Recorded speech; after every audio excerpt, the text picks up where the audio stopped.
Bonjour. Ça module ou pas? Ça module. Ça module. Ah, c'est très Ça bien. module, c'est bon, on peut y aller. J'ai adoré le film. Félicitations pour cette adaptation.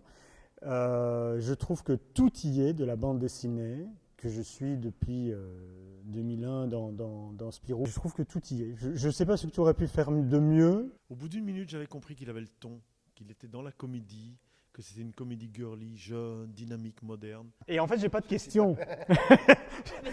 Je voulais juste dire ça. Je voulais dire. Moi, j'ai été voir le film et j'ai dit, mais c'est sûr que ça va cartonner. Je vois pas pourquoi ça cartonnerait pas. C'est pile poil dans la cible. Les acteurs sont formidables. Je me suis laissé aller et je n'ai plus du tout analysé en tant qu'auteur. Je me suis laissé aller comme spectateur à prendre mon pied. Ah, là, le retardataire. Alors, monsieur Labeu, on dit coucou à la caméra. Mister Ebma, comment ça va? Ça va et toi? Ça va très bien. Ah, pardon. Tu es content d'être là? Je vais me mettre au milieu. Hop. Voilà. Je suis très content d'être là. Celui-ci, on s'en occupe de celui-ci. Celui-ci. Celui-là. Celui-ci. Celui-ci. Alors, qu'est-ce que vous en pensez? C'était Qu'est-ce que comment j'en sur le pense dans la tournage? vie? Ouais. Sur le tournage, en fait, c'est le contraire de ce qu'on croit. C'est-à-dire qu'il est hyper sérieux. Et il est professionnel. Ah ouais, C'est vrai. Attends, mais le nombre de one-shot, comme on dit, qu'on a fait avec Jimmy. T'as pas eu de faute, hein? Non, moi c'est pas. Est-ce que c'est un one-shot? C'est qu'on fait une prise. Ah bon, après, il fait des conneries, mais voilà. en dehors du plateau. Voilà, le soir à l'hôtel, on voit son cul. Mais Oui, pour le plus grand plaisir de Louise. Ah, évidemment. Pourquoi est-ce que on voit de Ryan son torse pendant la moitié du film, mais Jimmy, rien. Il n'y a pas. parce qu'il voulait pas faire concurrence à Ryan. Tu vois, et juste poilu. Et regarde, il n'y a pas. Ça, c'est Ah. la bonne Belgique qui est là. Ça, c'est l'âge qui arrive. C'est Il n'y a pas un abdo. Hein.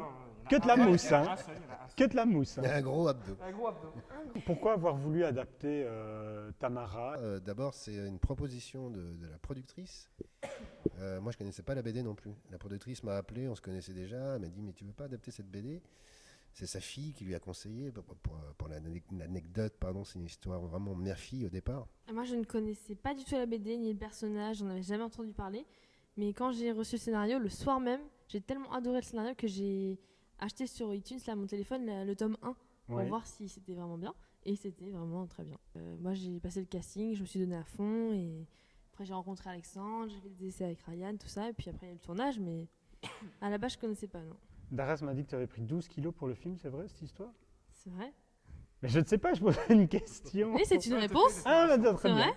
Ah, bah, voilà. Ouais, moi je voulais me sentir Tamara, je voulais comprendre et ressentir ce que cette fille pouvait vivre en fait. Et je suis devenue brune et puis j'ai pris quelques petits kilos et je regrette pas du tout. J'ai trouvé beaucoup de profondeur dans les persos. Ils sont tous très attachants et puis plein de thématiques qui me touchaient personnellement.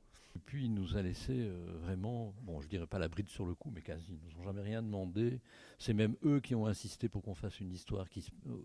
Ils disent, vous avez déjà abordé tous les sujets, mais il y en a un que vous devez absolument aborder, c'est les premiers amours et la sexualité chez... Vous dites, ouais mais rigolez ou quoi? Bon, enfin, on a résisté pendant 3 albums et puis à l'album 7 on s'est dit ok, allez, ok, mais alors on veut que dans la première édition, il y ait un guide dans lequel on explique ce que c'est. Et attention, et on ne se jette pas comme ça, tête baissée sur le premier mec. Si on n'a pas envie, on me dit oh bah non, moi j'ai pas envie, et il va rien se passer. C'est quand le prochain album de Tamara? C'est au mois de février, je ne sais pas encore la date exacte, mais au mois de février. Au revoir. Salut!